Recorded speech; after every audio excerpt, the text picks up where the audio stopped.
मैं doctor Rashmi Agarwal, associate professor history, SMB government PG college Nathdwara से हूँ।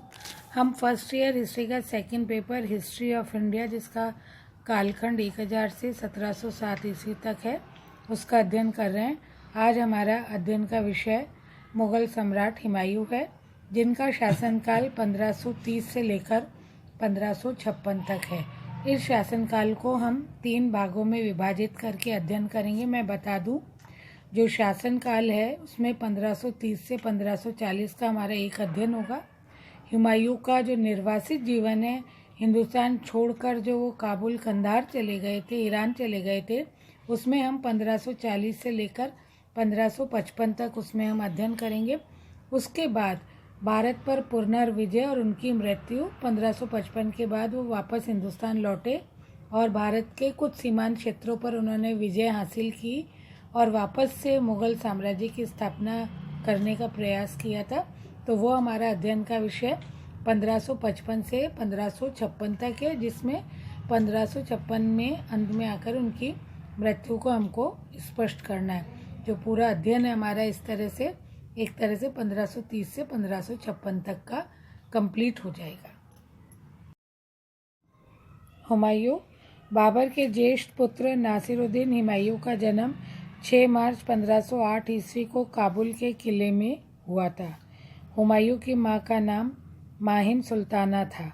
इसके अलावा हुमायूं के 3 अन्य भाई थे।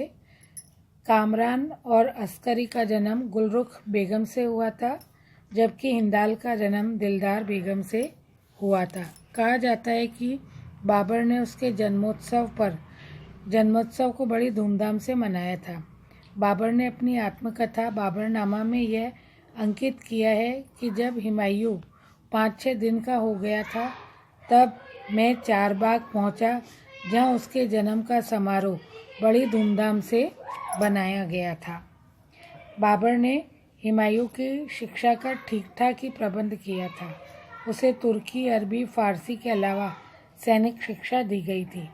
बाबर के रहते हुए हुमायूं ने पानीपत और खानवा के युद्धों के अलावा अफगानों से भी अनेक युद्ध लड़े थे। हुमायूं को हिसार, फिरोजा, संभल और बदख्शा से जागीरें भी मिली हुई थीं। अपनी मृत्यु के समय बाबर ने उसे अपना उत्तराधिकारी घोषित कर दिया था और अपने भाइयों के साथ उसे अच्छा व्यवहार करने का आदेश दिया था। 26 दिसंबर 1530 ईस्वी को बाबर का देहांत हुआ था और उसकी मृत्यु के केवल 3 दिन बाद ही उसके पुत्र हुमायूं को गद्दी प्राप्त हो गई थी। इसी समय बाबर का प्रधानमंत्री निज़ामुद्दीन अली मोहम्मद खलीफा हुमायूं को अयोग्य उत्तराधिकारी समझता था। अतः उसने उसके स्थान पर बाबर के बहनोई मेहंदी ख्वाजा को गद्दी पर बैठाने का प्रयत्न किया था, परंतु बाद में मेहंदी ख्वाजा के इन शब्दों को सुनने पर कि यदि मैं सम्राट बन गया तो बादशाह के रूप में मेरा पहला कर्तव्य इस जैसे विश्वासघाती की खाल खींचना होगा, खलीफा ने अपना जीवन खतरे में समझते हुए इस विचार को त्याग दिया था और हुमायूं का समर्थन किया था। इस प्रकार से 30 दिसंबर 1530 को हुमायूं 23 वर्ष की अवस्था में बिना किसी विरोध के आगरे में मुगल सिंहासन पर बैठा था। हुमायूं ने अपने राज्यारोहण समारोह को आगरे में बड़े धूमधाम से मनाया था। निज़ामुद्दीन ने लिखा है कि पदाधिकारियों ने उसके प्रति अपनी राज्यभक्ति प्रकट की थी। हुमायूं ने अमीरों और अधिकारियों के साथ दयालुता का बर्ताव किया था। Doctor R.P. त्रिपाठी का कथन है कि इस शुभ अवसर के उपलक्ष्य में 1 नाव भर के स्वर्ण मुद्राएं वितरित की गई थीं। गद्दी पर बैठने के समय हुमायूं की आयु लगभग 23 वर्ष की थी। बाबर ने हुमायूं को सभी प्रकार की उचित शिक्षा तो दी थी, वह युद्ध कौशल में भली भांति परिचित और निपुण था। उसने पानीपत और खनवा के युद्धों में वीरता का प्रदर्शन भी कर चुका था। बदख्शा का सूबेदार रहने के कारण उसे शासन प्रबंध का एक अच्छा अनुभव माना जाता था। किंतु इन बातों के होते भी हुमायूं के समक्ष अनेक कठिनाइयाँ थीं जिसका सामना उसको करना था, और जो कहा जाता है कि बाबर उसके लिए छोड़कर गया था और राज्य सिंहासन के साथ वो कठिनाइयाँ उसको हासिल हुई थी। हुमायूं ने 1530 से 1540 तक इन कठिनाइयों का सामना किया, लेकिन अंत में उसे निराश होकर भारत छोड़ना पड़ा। इसके बाद उसके जीवन के 15 वर्ष एक निर्वासित की हैसियत से व्यतीत हुए। आखिर 1555 ईस्वी में उसने भारत पर पुनः विजय प्राप्त की, परंतु दुर्भाग्यवश जनवरी 1556 ईस्वी में उसकी मृत्यु हो गई। इस प्रकार हुमायूं का शासनकाल भारत में पहले 1530 ईस्वी से 1540 तक रहा और उसके बाद में 1555 ईस्वी से 1556 ईस्वी तक रहा। इसके उपरांत हम देखेंगे कि हुमायूं की प्रारंभिक कठिनाइयाँ अथवा पिता से विरासत में मिली प्राप्त कठिनाइयाँ। सम्राट हुमायूं की आंतरिक कठिनाइयाँ। हुमायूं को सिंहासन पर बैठते ही अनेक कठिनाइयों का सामना करना पड़ा था। अधिकांश कठिनाइयाँ उसे अपने पिता बाबर से विरासत में प्राप्त हुई थीं। उत्तर भारत की विजय के पश्चात बाबर अधिक समय तक जीवित नहीं रह सका था। उसे विजित प्रदेशों में सुदृढ़ शासन व्यवस्था स्थापित करने का समय ही नहीं मिला और न ही अपने विरोधियों की शक्ति को पूर्ण रूप से कुचलने का उसको समय मिला था। रशब्रुक विलियम्स ने लिखा है कि बाबर ने अपने पुत्र के लिए ऐसा साम्राज्य छोड़ा था जो केवल युद्ध के लिए संगठित रखा जा सकता था और जो शांति के लिए नितांत दुर्बल, रचना विहीन और निराधार था। हुमायूं की प्रारंभिक कठिनाइयाँ और उसकी समस्याएं निम्नलिखित थी, जिसका अध्ययन हम अब एक एक करके करेंगे। असंगठित विशाल साम्राज्य। उसकी कठिनाइयों में पहला मुख्य बिंदु रहा है। रशब्रुक विलियम्स के अनुसार बाबर की मृत्यु के पश्चात हुमायूं को जो विशाल साम्राज्य प्राप्त हुआ था उसे युद्धकालीन परिस्थितियों में तो संभाला जा सकता था, परंतु शांति काल में उसको संभालना बड़ा कठिन था, क्योंकि इसकी कोई ठोस आधारशिला बाबर ने नहीं रखी थी। हुमायूं को जो राज्य अपने पिता से प्राप्त हुआ था वह सुदृढ़ तथा संगठित नहीं था। संपूर्ण साम्राज्य में अराजकता के तत्व प्रबल थे। अनेक अमीर और सरदार स्वतंत्र सत्ता की स्थापना का अवसर देख रहे थे। भेरा और बिहार के मध्यवर्ती प्रदेशों के जंगली कबीले दिल्ली राज्य के प्रभुत्व को नहीं स्वीकार कर रहे थे। बंगाल और सिंध के निचले भागों में मुगल सम्राट का नाम मात्र का ही नियंत्रण शेष रह गया था। बाबर के हाथों पराजित होने पर राजपूत भयभीत हो गए थे, लेकिन पूरी तरह से कुचले नहीं जा सके थे।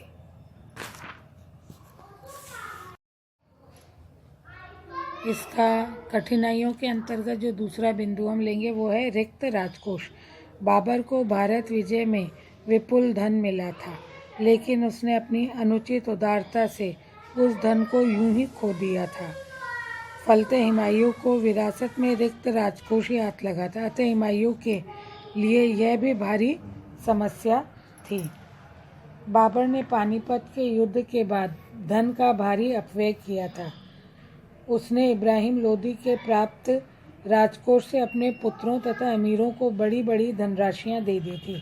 यही नहीं, खुरासान, समरकंद तथा काशगर के अपने संबंधियों को भी उसने बहुत महंगे महंगे उपहार भेजे थे। हेरात, मक्का व मदीना के साधुओं को भी उसने मूल्यवान भेंटें भेजी की थी।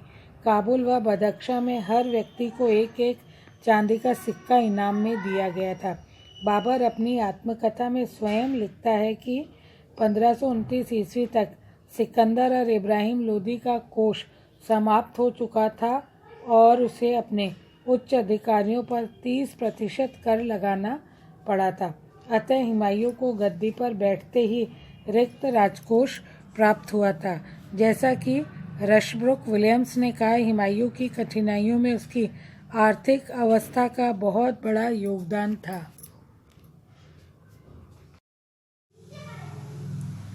इसमें तीसरा बिंदु है सैनिक संगठन। हुमायूं की सेना बेमेल और असंगठित थी।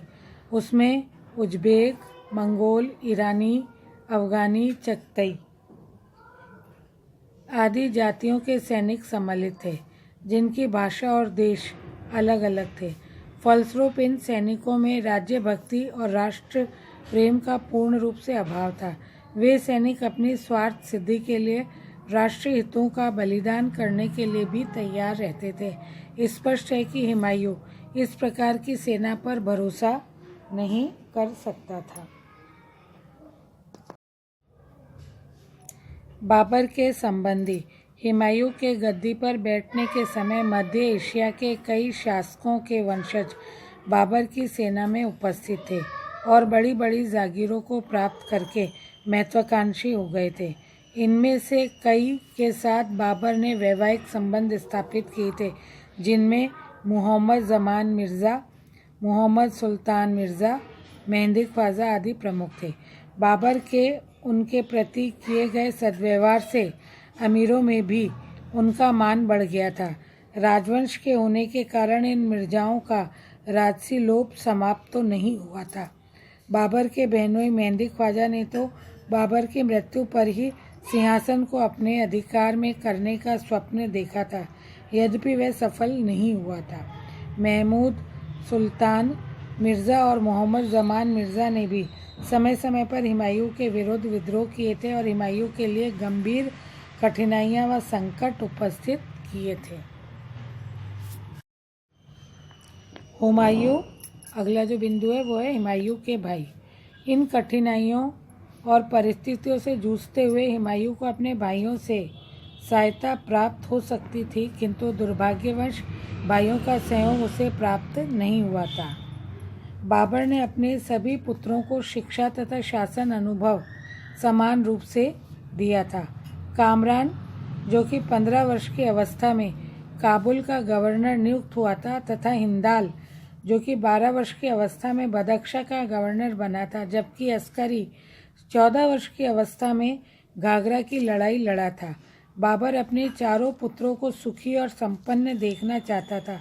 मृत्यु से पूर्व बाबर ने हुमायूं को यह आज्ञा दी थी कि वह अपने भाइयों के साथ कोई ऐसा व्यवहार न करे जिससे कि उन्हें दुख और कष्ट प्राप्त हो। फलस्वरूप हुमायूं ने अपने भाइयों के प्रति सदैव उदारता का व्यवहार किया, परंतु मुगल वंश को जिस समय एकता की आवश्यकता थी, हुमायूं ने अपने भाइयों को व्यक्तिगत स्वार्थों, अधिकारों और महत्वाकांक्षाओं को बल मिल रहा था और सदैव हुमायूं के प्रति विरोधी आचरण अपनाकर उसके लिए वे बार बार कठिनाइयां उत्पन्न कर रहे थे।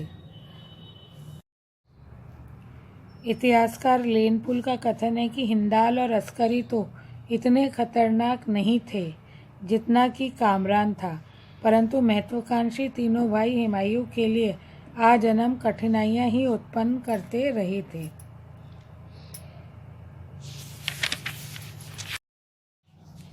हुमायूं की कठिनाइयों में अफगान शत्रु भी हैं, जिसमें महमूद लोदी, बहादुर शाह और शेर खां, जिसको कि हम शेरशाह सूरी कहते हैं, यह है।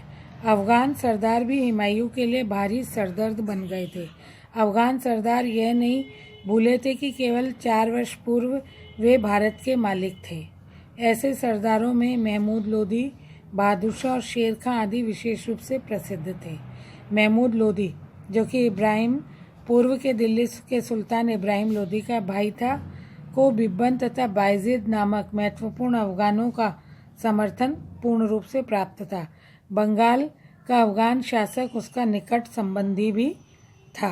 गुजरात का शासक बहादुर शाह भी उसका बड़ा भयंकर शत्रु माना जाता था। किसका? हुमायूं का। उसे आलम खां, तातार खां, जमान खां जैसे शक्तिशाली अफगान सरदारों का समर्थन प्राप्त था। उसने मालवा और आसपास के प्रदेशों को अपने राज्य में मिला लिया था। हुमायूं का सबसे भयंकर शत्रु शेर खां था, जिसको हम शेरशाह सूरी कहते हैं। वह कुछ समय तक बाबर की सेना में काम कर चुका था, इसलिए वह मुगल सैनिक संगठन और उसके दोषों से भली भांति परिचित था। वह मुगलों को हिंदुस्तान से भगाना चाहता था। शेरशाह कहा करता था, मुगल किसी प्रकार भी अफगान से श्रेष्ठ नहीं है। यदि भाग्य ने मेरा साथ दिया तो मैं उन्हें हिंदुस्तान से बाहर निकाल दूंगा। हुमायूं की कठिनाइयों में एक बिंदु और ले लेते हैं हम, गुजरात व बंगाल के शासक। गुजरात का शासक तो बहादुर शाह था और बंगाल का शासक नुसरत शाह था। हुमायूं के 12 प्रतिद्वंदियों में गुजरात का शासक बहादुर शाह और बंगाल का सुल्तान नुसरत शाह बहुत शक्तिशाली थे। गुजरात का शासक बहादुर शाह एक प्रसिद्ध योद्धा और महत्वाकांक्षी व्यक्ति था। इस समय उसके पड़ोसी राज्य मालवा तथा मेवाड़ की स्थिति निर्बल थी और इसका लाभ उठाकर उसने 1531 ईस्वी में मालवा पर अपना अधिकार जमा लिया था तथा मेवाड़ पर भी अपनी आंख लगाए हुए बैठा था। किंतु उसके जीवन की सबसे बड़ी आकांक्षा दिल्ली के राज्य सिंहासन पर अधिकार करना थी। वह एक उच्च कोटि का कूटनीतिज्ञ भी था। उसने जहां फतेह खां, कुतुब खां और आलम खां लोधी जैसे अफगान नेताओं को अपने यहाँ शरण भी दे रखी थी, वहीं शेर खां व बंगाल के शासक नुसरत शाह से भी उसका पत्र व्यवहार होता रहता था, जो मुगलों को हिंदुस्तान से बाहर निकालने में सहयोग देने के लिए तैयार थे। बंगाल के सुल्तान का विश्वास था कि बाबर की मृत्यु के बाद मुगलों से हुई संधि का अंत हो गया है। इस कारण उसने अपने राज्य में अफगानों को शरण दे रखी थी तथा इस नई परिस्थिति में वह अफगानों की सहायता से मुगल सत्ता के लिए बराबर खतरा उत्पन्न कर रहा था, जो हुमायूं के लिए तो कम से कम बहुत ज़्यादा खतरनाक स्थिति थी शासन संचालित करने के लिए और शासन को संगठित रखने के लिए। हुमायूं के जीवन की एक और हम ये कठिनाई ले लेते हैं जो शासन के अंतर्गत आने वाली आई थी, उसके लिए उत्तराधिकार संबंधी निश्चित नियम का न होना। मुगल वंश में उत्तराधिकार संबंधी कोई निश्चित नियम था ही नहीं। शाही परिवार का प्रत्येक सदस्य अपने को राज्य का उत्तराधिकारी ही समझता था और बाहुबल से इसको प्राप्त करने का प्रयत्न करता रहता था। यह स्थिति हुमायूं के लिए बड़ी दुखदायी सिद्ध हो रही थी। हुमायूं के सगे संबंधी भी उसके राज्य को हड़पने के लिए ताक लगाए बैठे हुए थे। इसके अलावा एक कठिनाई और थी, बाबर का जो अंतिम दिशा निर्देश था हुमायूं के लिए। हुमायूं को एक और कठिनाई का पिता की ओर से सामना करना था, जो कि उसे विरासत में मिली थी। रशबर्ग विलियम्स मानते हैं कि बाबर ने हुमायूं को आज्ञा दी थी कि वे अपने भाइयों के प्रति ऐसा व्यवहार न करें जिससे उन्हें दुख और कष्ट हो।